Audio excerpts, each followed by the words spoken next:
Hello, everybody. Penn State has a new football coach. Matt Campbell has been announced as Penn State's choice. We waited to publish. There's been a lot of reporting around him, a lot of finalizing deal, getting close, working down the path. Obviously, after what happened with Kalani Sitake, we were going to wait until this was clearly across the finish line, a done deal. So I am Adam Bittner, assistant sports editor for multimedia at the Pittsburgh Post-Gazette, joined by Isaiah Madonado, our Post-Gazette and Daily Collegian Nittany Lions insider, to react to this news. Just before we get started, I want to remind you that the show is presented by FanDuel. Isaiah, we've talked about a lot of names throughout this search. Not once did Matt Campbell come up on our podcast program. We've talked about probably a dozen people or more. And we didn't talk about him. I think the main reason was he's had offers to leave Ames in the past. Yep. He's declined them. Obviously, he does have a little more East Coast ties, but he was in that list of guys that I think there are a lot of places that seem like they are going to stay for the long haul, kind of build a little fiefdom for themselves. He seemed satisfied there. Now he's coming to Penn State. I think he is certainly a better hire than a lot of people were anticipating after the Kalani Sitake debacle earlier this week. I also know he's probably not the first choice of a lot of people, as he clearly was not for Penn State. I'm not going to sugarcoat it and say, "Oh yeah, they got a great hire here. Everyone should be happy about it." They didn't get their first choice. They probably didn't get their first several choices, and I think that leaves a lot of questions about the desirability of the program. That said, this is a guy who's had a lot of success at a place that is not used to it. 3 ranked finishes since he became the coach in Ames in 2016. Last season, they go 11-3, win the Pop-Tarts Bowl. This season, they came in with college football playoff expectations, did not quite meet them. So I think that's why people are going to have mixed feelings about this, Isaiah. Yes, he did good things, but if you're looking for someone who's a clear upgrade on James Franklin, I'm not sure he's the guy. So, what are your thoughts on what they're getting here compared to what it seemed like they might be heading toward, which was maybe a hire that didn't excite people, and maybe what they wanted at the start of this process, which was a home run? I don't think Matt Campbell's either one. I kind of give it a B plus, which, given the circumstances, is probably a good thing. But I think a lot of people are going to be disappointed as well. I think when you look at this decision, there's no world where this was definitely in their top, 5, probably not even in their top 6 to 7 range around there. It was a decision that was made out of desperation. Now, do I think that all that being said, that this is still an okay move? It's definitely better than, a lot of the other guys that they could have had. He's somebody that has proven himself. Iowa State's 2 lone bowl game victories have come with Campbell at the helm. So you have to give props to him for being able to have success with a program that doesn't typically see too much success with football. And to your point of why we didn't mention him, you're right. Like we saw him not too long ago linked to the USC job that ended up going to Lincoln Riley. And we were just, we thought he was satisfied there. He had some interest by the New York Jets at some point. So had the ability to go to the NFL, still chose to stay at Iowa State. He looked like he was content being there, especially considering the fact that we've seen them peak as high as number 9 on the AP poll. So it's a program that's had, considerable success, at least in terms of being competitive. So when you look at the actual results of what he's been able to do, I don't think it's a bad move. I think when it comes to being a clear upgrade, he's not that. But I don't think that's too bad for Penn State, considering I don't think anybody at this point was a clear upgrade from James Franklin. I think you lost kind of the ability to say that you made this move in mind to get a clear upgrade at the moment that we started, or that Penn State started to really dial in late in the season. You weren't going to be able to get somebody of his caliber, seeing what James Franklin was able to do at Virginia Tech. Just seeing them jump up to I believe a top 20, I believe they were top 22 recruiting class in the nation. That's the kind of pull that a coach like James Franklin has. And when you have a signing day where only 2 commits out of a class of over 25 had intended to commit, it's definitely a loss. Do I think somebody like Campbell comes in and is able to reestablish that? No, but I think it gives them at least a clear direction to head in. and you have somebody at the helm who has seen some success with some relatively high level of football. I think a B plus might be a little bit high for me. I think I'd probably teeter around like a B minus to a B. I don't hate the move. I think probably some of my only concerns in relation to him as a figurehead. I think James Franklin was an upstanding professional. I think he always has been when it came to conducting himself as the head coach. I think if you look at Campbell's history, when I saw his name, the first thing that came to my mind and it resurfaced on Twitter was that interview he had in 2021 where a reporter asked him about his aspirations for the season being the Big 12 championship. And he cut him off saying, that's not the goal. The goal is just to be the best team week by week. And I think at a school like Penn State, at a program like Penn State that has lofty goals quite consistently, always competing in the Big Ten, in that running to win a Big Ten championship, the inevitable goal of winning a national championship. Even hearing Pat Kraft, you fired James Franklin to win a national championship. That's what he said. They fell short of the ultimate goal. And to bring in a guy who kind of made it clear that setting those ultimate expectations and taking home the end all be all isn't necessarily his goal. It's more of a, just be the best team possible. That's not the mindset that they wanted to get. So I think I'm very curious to see what they're going to get out of Campbell. Maybe when you're at a place like Penn State with a way bigger network and a way bigger, capacity for NIL, and still the history of the program is much more storied, maybe that changes. But I think you would want a guy to come in and be passionate about winning and be passionate about the program. And I don't know if Campbell has either of those as of now. Yeah, I mean, that is certainly the type of quote that he will be devoured for if he delivers anything like that here. You hope. He's a younger guy. Hopefully he's learned from that experience, and it isn't going to repeat. Because listen, he probably got a lot of flack for that in Ames, let alone what he would get at Penn State. He is 46, so still relatively young, I think, for a head coach. So room for growth there, I believe. Isaiah, let's talk about the task. I guess specifically, let's start with how this is going to go over with the current team. We saw Tony Rojas on Twitter in a since deleted post saying we stand with Terry Smith or no one. I guess we'll compare Matt Campbell to the other options here in a minute, but we know that there was a lot of support around Terry Smith. I know you have been a consistent voice saying that's the direction that Penn State should go. Is Matt Campbell going to be able to hold on to any portion of this roster? Does he bring enough credibility that these guys in the locker room say, okay, we can see it. We're willing to stay here. We're willing to play it out. Terry Smith, you and I have talked about it. Well, it'd be great to keep him in-house. We know there's some reporting out there that he's been connected to a few non-Power 5 jobs. I think if you're Terry Smith, you got to take any of those gigs if you can get them from a guy who was really not even a position coach for Penn State anymore to be able to parlay that into a possible head coaching job. I think that's too good for Terry Smith to pass up. So I don't have a ton of hope that he's going to be here to help repair the hurt feelings. What's your view on what's going on in that locker room with a guy who is very popular inside and outside with a lot of donors? If we saw how the team reacted in a lot of since deleted posts and then, some lives, we saw how they reacted with the Kalani Sitake news.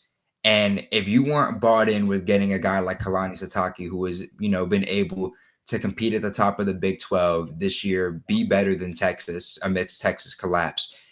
If you weren't bought in by him, I don't think that you're bought in by Campbell. I don't think that at this point there was going to be any lone candidate that the team was going to be able to recognize as a clear choice that should be cut above Terry Smith. And I think, to your point, I agree 1,000%. I think it's a possibility that Terry Smith stays just based on how much he loves Penn State. He's made that abundantly clear in his time as the interim head coach. But I also think that at the end of the day, as a guy who has, been a head coach in high school, has a genuine passion for football, it's hard to see him limit himself, or hard to imagine seeing himself limit himself to not take up a job. I know I saw him linked to the job at Kentucky.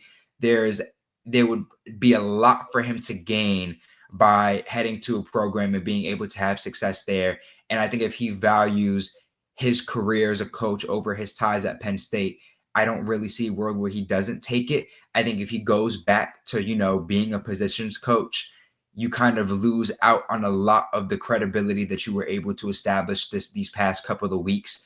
That's slowly going to start to slip away as time goes by. And, the goal of being a head coach in college football can be a very fleeting one. I think Terry Smith would be, damn to not take it and take a grasp of something that could be great for his future.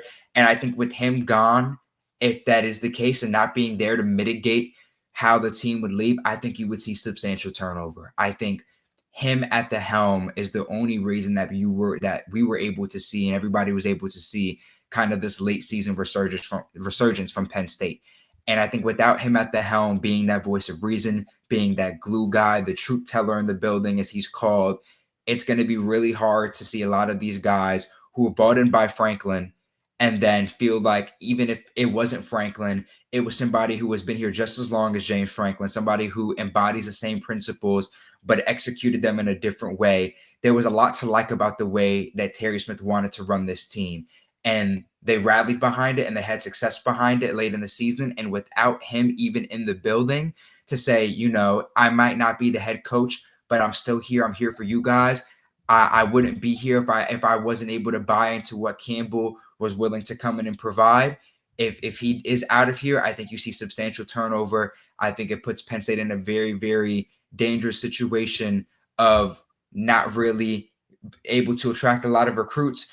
You're going to get a lot of turnover in the locker room. And then at that point, how attractive of a destination is Penn State in terms of the transfer portal? I think it puts them in a very, very bad spot if Terry Smith leaves.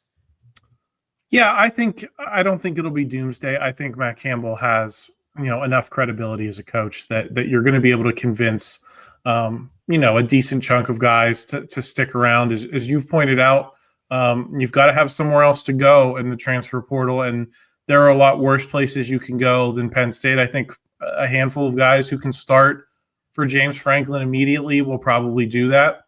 If Terry Smith gets a head coaching job somewhere and there's a second layer of players who weren't starting at Penn State who want to start somewhere else, I bet a lot of them will consider going with Terry Smith. But I think there's going to be a layer of guys who know they can start at Penn State that are going to want to stay there. You're going to have to figure that situation out. And there is the possibility that Terry Smith goes to Virginia Tech and follows James Franklin there. Obviously, was a big part of his success at Penn State. So maybe he's looking for a similar role.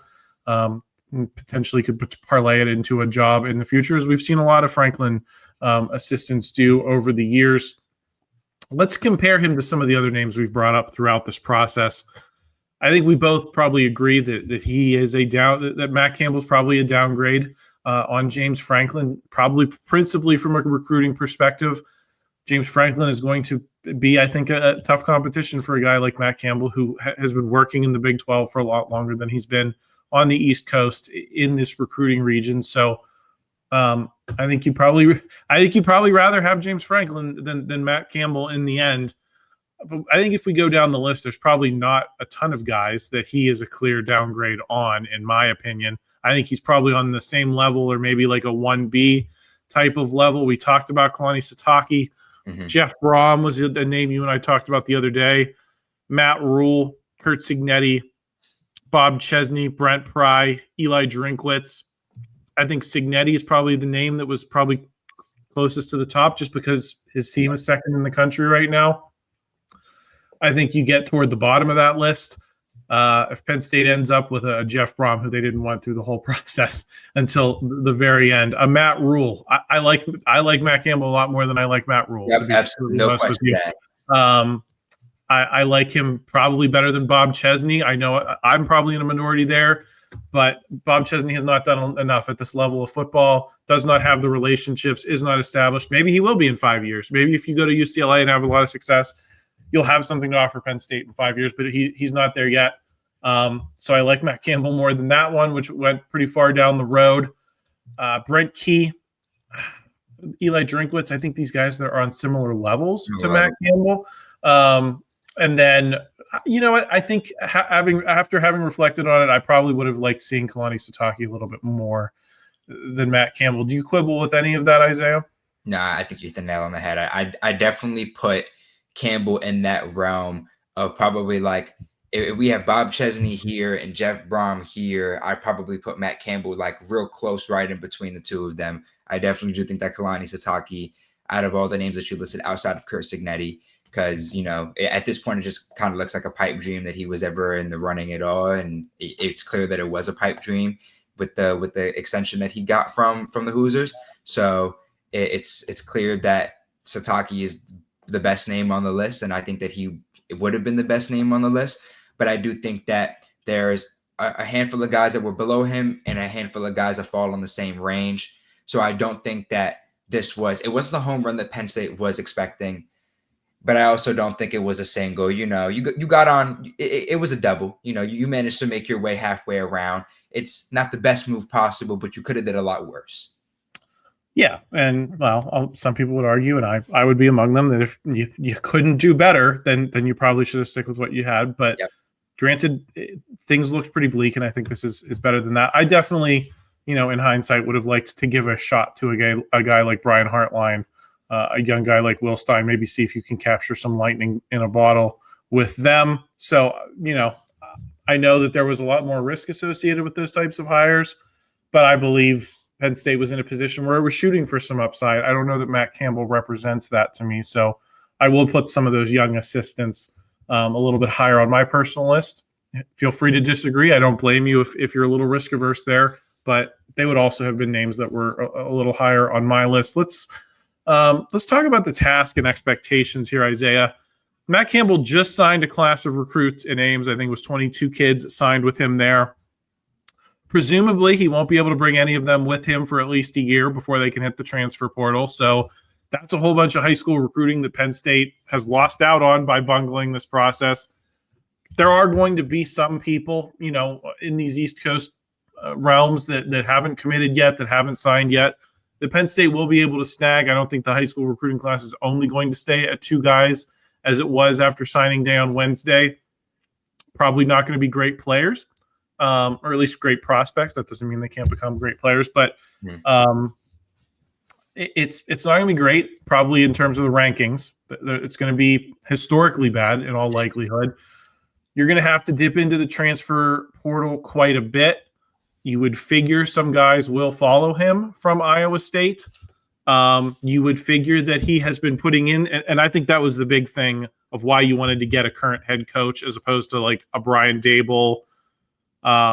Some of these other guys that were assistants, I think maybe that would be a reason to go with a Matt Campbell over a Brian Hartline, is that he's been working on relationships in the transfer portal and stuff like that. So he can make calls to people. It's not as if you're starting from square one as you would have been with a guy like Dable. So what is your level of hope that Penn State can be decent next year? I think we both know it ain't going to be a national championship caliber team.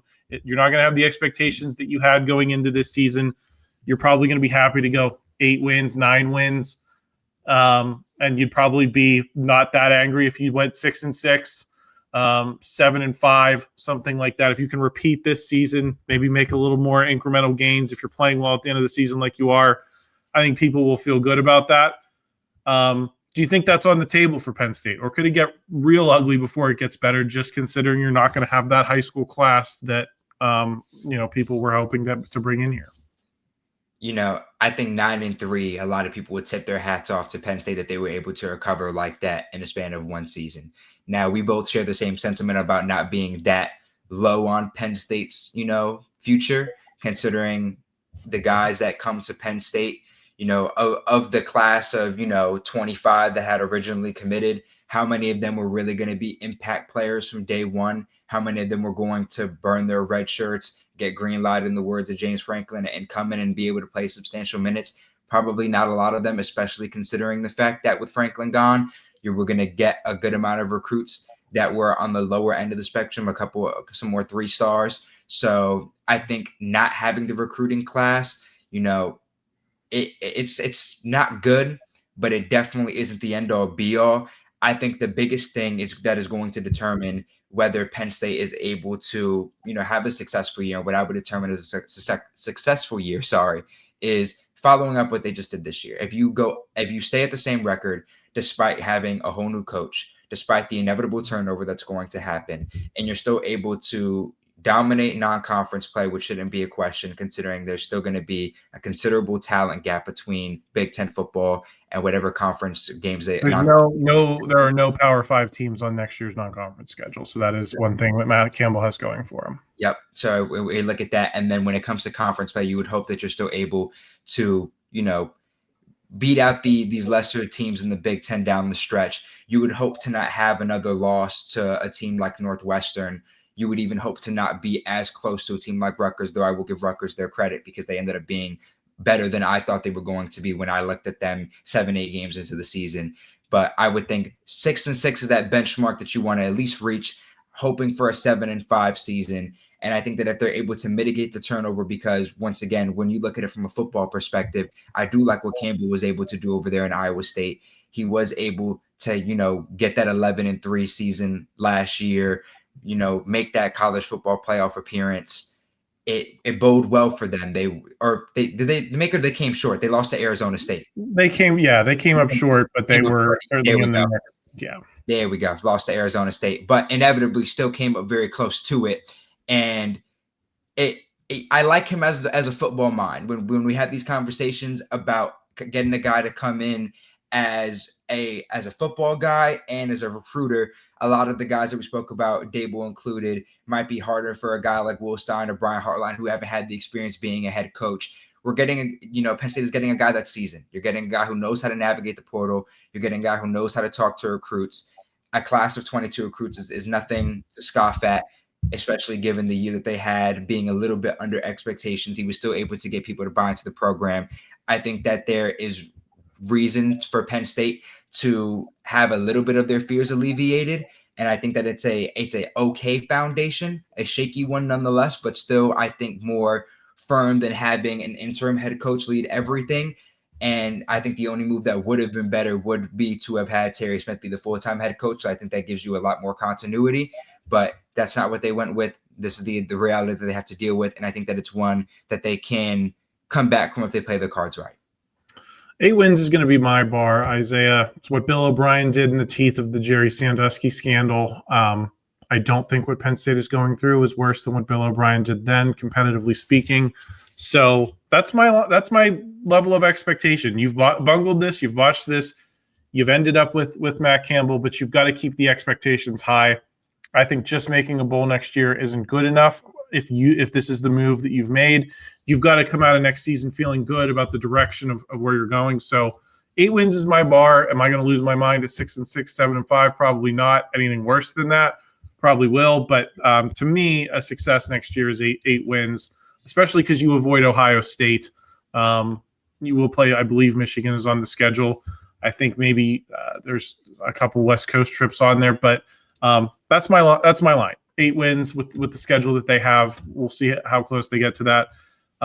Pat Kraft, does he survive this process in your mind, Isaiah? Outside perception is that he's been sidelined in making this signing of Matt Campbell. I don't have any inside information on that. I know this was not a disaster in the end, but the sequence that led to it is going to cost Penn State. However, we spoke the other day about not wanting to be emotional if you're Penn State, learning from what you did with James Franklin. And I think, to me, at this point, you can feel good enough about this hire that I think you keep Pat Kraft in place. Maybe the donors don't feel that way. Maybe they don't want to work with him. If they can't, then he's probably got to go after this process. But in terms of the NIL operation, Pat Kraft has made a lot of progress in the last few years. Penn State was able to retain a lot of talent, was able to bring in Gavin McKenna in hockey, has been able to get basically every good wrestler on the face of the earth because Penn State has the money to compete. You would expect that if you can keep some continuity there, that he would still, it would be good not to completely disrupt that. So to me, if he can keep the donors on board, I say keep him for now. But maybe I'm being a little Pollyanna there. I'm not sure. No, I do think that for where Penn State stands right now, I think firing Pat Kraft, would put them in just a state of flux that I don't think they're equipped to handle right now. I think if we go back to what you said about not wanting to be emotional, we're able to recognize now that James Franklin firing was a decision made on emotion. They'd had no plan moving forward. We see where it got Penn State. I think they want to avoid another situation like that. And even if it's just, Pat Kraft being there for another year to see if he can turn things around and continue to have the success that he's had with other sports and apply that to football, continue to make advancements in how they structure their NIL and what they're able to offer, I think it would do Penn State well to at least have some familiar faces in the building and some places of power. And regardless of whether right now they might be the best fit, I think that's still to be determined. But I think that getting a whole new guy in there and leading to more restructuring could end up doing a whole lot more harm than good, especially considering the harm that we've seen from making an emotional decision like firing Franklin has led to in turn. So I think Pat Kraft should be safe for now. Obviously, if the donors want him gone, they want him gone. There's really no question there. But if he's able to get him on board, I see no reason, and I see some benefit as to keeping him for at least the foreseeable future. Isaiah, let's get out of here on this. Is there any staff you would like to see retained? We talked a little bit about Terry Smith. I think we both agree that if you can keep Terry Smith, you'd want to keep Terry Smith for continuity's sake. Let's just say you're not able to. Is there anyone else in that building that you're looking at and saying that they should be here? I look more at like program guys. Like I know Trace McSorley is on the staff. Danny O'Brien has had success. I'm not sure if you're going to be able to hold on to those guys or if they're going to head down and join James Franklin. But I'd put those guys that have Penn State ties high on my list of guys you'd want to retain to keep as much continuity, to get some level of buy-in in the locker room. I'll also say at this point that I would keep Jim Knowles. You're paying him like $3 million a year. I may be wrong. Matt Campbell may want his own guy in there, but I think Jim Knowles brings a credibility as a national championship winning defensive coordinator a year ago that, again, can help you weather the storm here a little bit, maybe get some marginal buy-in from defensive players who've worked with him all year. And maybe they'd look at Penn State's results and saying, I don't want to stay here. He wasn't a good fit with me. And that's possible as well. But I think if you were trying to hire a defensive coordinator and Jim Knowles was available, we'd all be saying we'd love to see Jim Knowles be Penn State's defensive coordinator. I think the fact that he's already in the building, he would be on my list. I would understand if people disagree, but those would be my picks. The Trace McSorley types and the Jim Knowles at the top. I can tell you who I don't want to see stay. Andy Kotelnicki. I think regardless of what they've been able to do, I think he might have bought himself a little bit more time with the success of the offense kind of late in the season. But I still think at the end of the day that there are better guys that you could have in that position. So I think they would need to move on from him. I think they could have some more success getting somebody else in that spot. I like what Stan Drayton's been able to do with Singleton and Katron Allen this year. I think, his list of running backs that he's coached, the mentality he came in with the season, seeing the year that Katron Allen had, seeing the late season resurgence of Singleton, I think that he's done a pretty good job in that position. Going from there, I think we've still seen Penn State's defense, have some struggles, namely against Rutgers, against the Scarlet Knights. They didn't play the part. They didn't look as dominant as they had the previous 2 weeks that they got some wins. So there are obviously some kinks that they still need to iron out. You would hope that with a full off season of whatever the team looks like, that having a defensive coordinator who had national championship pedigree, who was able to win with that defense, maybe it's just that specific group of guys that struggle with it. And maybe you get some new guys in and Penn State's defense can look elite with him at the helm. So I would stay with him. I've always been a fan of Poindexter and what he's been able to do with some of the DBs and safeties. So I think you'd want to see them retain. I think there's a number of guys that Penn State should want to keep, but I also think that guys like Kotelnicki are definitely going to be on the hot seat. And Knowles, honestly, with what the season's turned into, could potentially be, but I think you're just paying him too much money. And they were able to put some things together towards the end. So I think you'd like to keep a good number of the staff and maybe see some new guys in some positions like offensive coordinator. Yeah, I think Poindexter's someone I like, but I look at him more as a Franklin guy than I do as a Penn State guy. I think Ty Howell's a name that would be high on the list for a lot of people. Dan Connor's been working with the linebackers, obviously has those Penn State ties. So, those are the guys I'm looking at. It will be interesting to see how Matt Campbell puts his staff together. We will keep you posted in the coming weeks. We will be back, I don't know. We usually record on Wednesday, but based on the news, we may be back before that. So make sure you're subscribed to the channel for anything that may be coming out in the wake of this hiring of Matt Campbell. Please like this video if you enjoyed it. Help us out in the YouTube algorithm. We always appreciate that. And please continue to check out our written work over at post-gazette.com. We're going to have coverage from Isaiah, and I'm sure the columnists will be opining. Joe Starkey, Paul Zeiss. So get your subscriptions there, and we will talk to you at least on Wednesday and possibly sooner. Thanks for joining us. Thank you for checking out this content from Post-Gazette Sports. If you watch this video on YouTube, please like the video and subscribe to our channel. For all of the sports coverage the Post-Gazette has to offer, visit post-gazette.com.